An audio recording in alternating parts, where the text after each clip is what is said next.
Hola chicos, una de sus compañeras me pidió que explicara el ejercicio 22 del capítulo 4, ¿bien? De estática y dinámica. Específicamente este ejercicio es de estática. Nos dicen, tres fuerzas horizontales, las únicas horizontales, actúan sobre una caja colocada sobre el piso.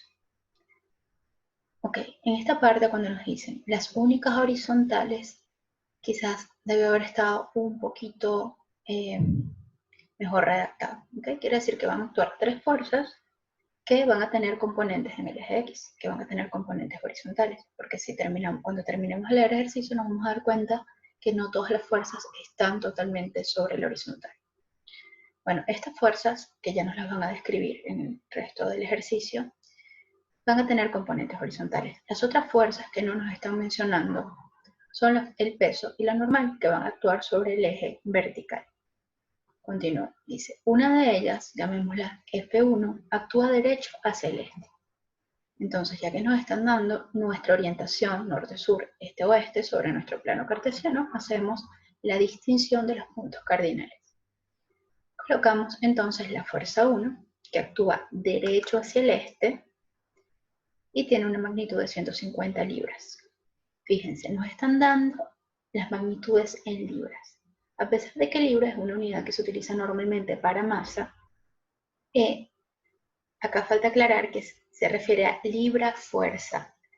En el sistema inglés, en lugar de utilizar newtons, como hacemos en el sistema internacional de unidades, utiliza la unidad libra-fuerza.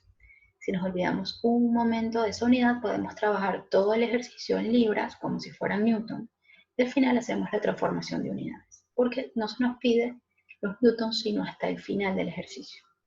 Entonces, representamos la fuerza 1 hacia el este, totalmente en la horizontal, en el eje X, hacia el lado positivo del eje X, que es el que apunta hacia el este. Luego, una segunda fuerza F2 tiene componente hacia el este y componente hacia el sur, es decir, no va a estar en los ejes, va a estar en el plano.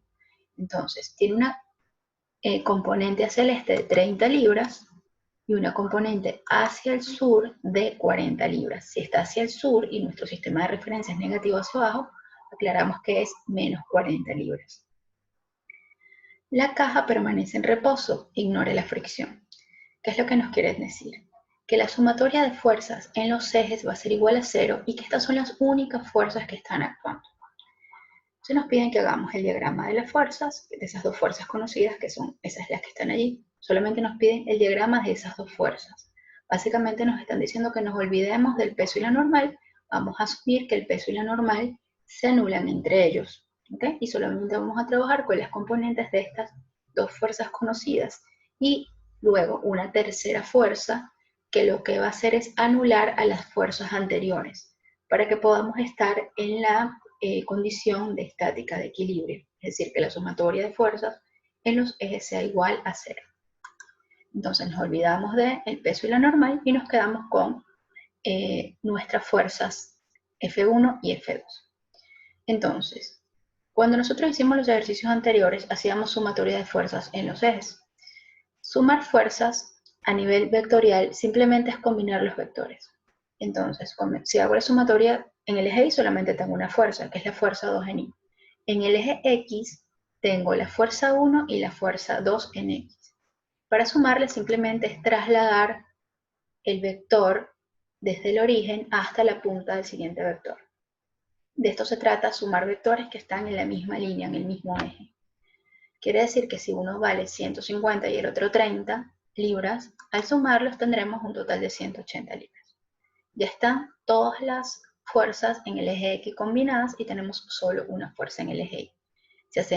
Si entendemos que estas son las componentes de un vector fuerza neta, solamente trazamos un paralelogramo, ¿bien?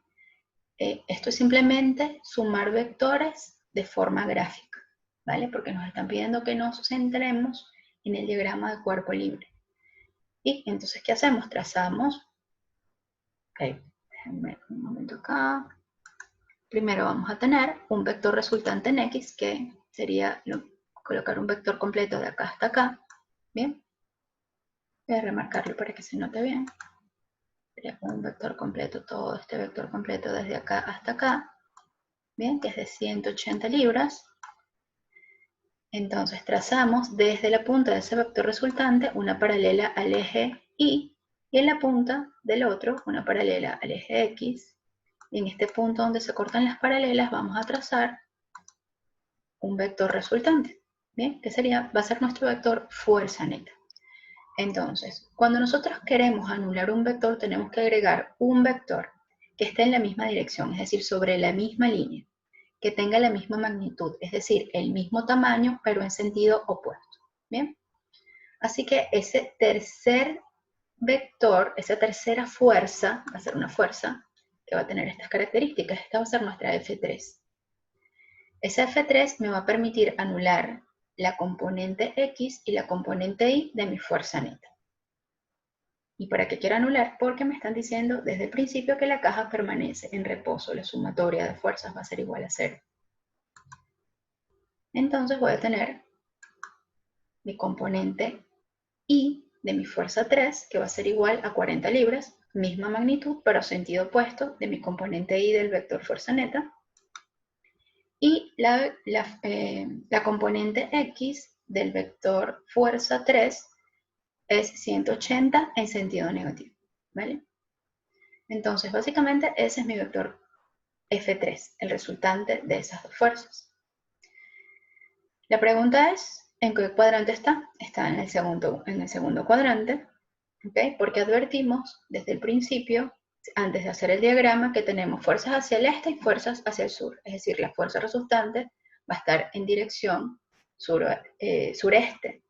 En cambio, ¿y qué es lo opuesto a la dirección sureste? La de dirección noroeste. Entonces, en la dirección noroeste corresponde al segundo cuadrante. Ya nos piden encontrar la tercera fuerza desconocida en newtons y compararlo con la respuesta anterior. Bien, compararlo con la respuesta anterior es simplemente que si la componente X va hacia el lado negativo y la componente Y va hacia el lado positivo, nos va a quedar en el segundo cuadrante. Para conocer la magnitud de esta fuerza F3 utilizamos teorema de Pitágoras. Vamos a tomar cada una de las componentes de nuestra fuerza y la elevamos al cuadrado, la sumamos, le sacamos raíz, así tendríamos ese vector fuerza. Obviamente con estos valores, es decir, vamos a elevar 40 libras al cuadrado, menos 180 libras al cuadrado nos va a quedar positivo, la sumamos, le sacamos raíz, el resultado de F3 también nos va a dar en libras fuerzas. Y luego lo único que nos queda es hacer la transformación de libras fuerzas a newtons, y el factor de conversión que utilizamos es que una libra fuerza va a ser igual a 4,45 newtons. Les dejo a ustedes entonces hacer los cálculos y si tienen alguna pregunta la pueden dejar en los comentarios.